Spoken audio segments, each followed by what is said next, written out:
Student, you are welcome in our SSP class. I am Madhuri Bharadwaj. I am your SSP teacher. Today we will continue our chapter number 12. Today we will start our chapter number 12, resources. इस chapter में हम पढ़ेंगे meaning of resources and type of resources and conservation of resources. सबसे पहले इसमें हम पढ़ेंगे meaning of resources. Anything that fulfil human need is called the resources. कोई भी चीज़ हो जो कि ह्यूमन की आवश्यकताओं की पूर्ति करती है उसे रिसोर्सेज कहा जाता है. जैसे land, air and water and food fulfil the basic need. ये चीज़ें जो है हमारी दैनिक जीवन की आवश्यकताओं की पूर्ति करती हैं और द सर्वाइवल, यानी जीने के लिए. They are called the resources. इन्हें रिसोर्सेज कहा जाता है. Things such as the furniture. चीज़ें जैसे कि furniture, air conditioner, car, telephone etcetera. satisfy human needs and the comfort. They are also resources. ये सभी resources कहलाते हैं. The electricity that run the air condition,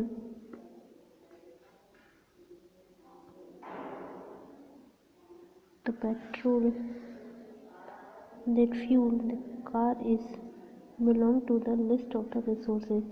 Means of the entertainment such as the television, music, pictures, film and thing, beauty like the flowers, painting,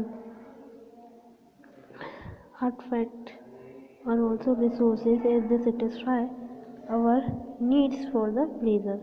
ये हमारी आवश्यकताओं की पूर्ति करती है.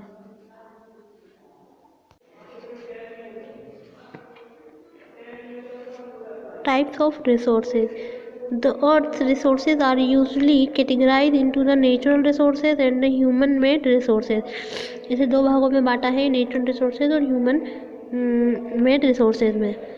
नेचुरल रिसोर्सेज को अगेन 3 टाइप में डिवाइड किया है. Human resources, other natural resources. और ह्यूमन रिसोर्सेज को बांटा है एजुकेशन, हेल्थ और इंटेलिजेंस में. और अदर रिसोर्सेज को बांटा है sun, land, water, coal, iron core और मिनरल ऑयल में. और ह्यूमन मेड रिसोर्सेज को बांटा है पार्क, रोड, रेलवे और बिल्डिंग्स में. Natural resources derive from the natural are called the natural resources. जो रिसोर्सेज नेचुरल प्राप्त होते हैं उन्हें नेचुरल रिसोर्सेज कहा जाता है. जैसे air, water found in the river, lake and the ponds, and sunlight, soil, minerals, natural vegetation, wildlife are some example of the natural resources. ये कुछ जो एग्जाम्पल है ये नेचुरल रिसोर्सेज के एग्जाम्पल हैं. इसके बाद हम देखेंगे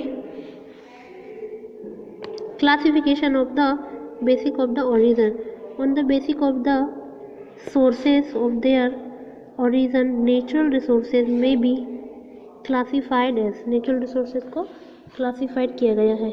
Biotic resources and abiotic resources. Biotic resources which come from the living source are called the biotic resources. For example, plant and animal are the biotic resources. वो resources जो कि हमें लिविंग सोर्स से प्राप्त होते हैं उन्हें बायोटिक रिसोर्सेज कहा जाता है, जैसे प्लांट और animal. Abiotic resources which come from the non living sources are called the abiotic resources. जो हमें नॉन लिविंग रिसोर्सेज से प्राप्त होते हैं उन्हें एबायोटिक रिसोर्सेज कहा जाता है. एग्जाम्पल के लिए rock, soil, air and water are the abiotic resources. Classification on the basic of the stage and the development and the usability. The stage of the department refers to the degree of the progress achieved by the country. On this basis, the earth its natural resources can be divided into the 2 parts. इसे 2 भागों में बांटा है. एक तो actual resources और दूसरा potential resources. Development के आधार पर जो डिग्री है प्रोग्रेस की हमारी कंट्रीज को अचीव करती है. और इस बेस पर जो अर्थ है उसका जो नेचुरल रिसोर्सेज है उसको 2 भागों में बांटा है, एक्चुअल रिसोर्सेज